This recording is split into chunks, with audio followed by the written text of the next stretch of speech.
In occasione dei 100 anni della nascita di Marcello Mastroianni e in concomitanza dell'apertura del Festival del Cinema di Roma, la Scuola Internazionale One Language Center, in collaborazione con lo scrittore italo-francese originario di Realmonte, Pascal Schembri, hanno reso omaggio al grande attore con un'installazione evento letterario cinematografico unico nel suo genere. L'esclusivo momento dal titolo Dalla penna al cinema, viaggio nella scrittura da Marilyn Monroe a Marcello Mastroianni, si è svolto nei giorni scorsi presso la sede della prestigiosa Scuola Internazionale di Roma, alla presenza di molte illustri personalità, giornalisti, intellettuali romani e internazionali. Moderati dalla professoressa Mary Rosati, direttrice della scuola, hanno relazionato il professore Ciro Maddaloni,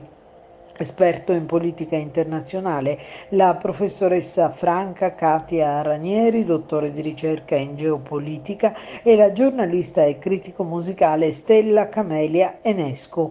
L'installazione ha visto anche l'interpretazione di Marcello Mastroianni da parte dell'attore Fabrizio Perchiunno, che ha commosso tutti i presenti citando frammenti di quotidianità inediti al pubblico, e ha toccato l'animo dello scrittore Pascal Schembri, che fu amico e biografo di Marcello Mastroianni. La serata è stata presentata dal direttore marketing Marco Casciani, che al termine della rassegna ha consegnato un riconoscimento agli intervenuti, che si è conclusa poi con un brindisi di commiato.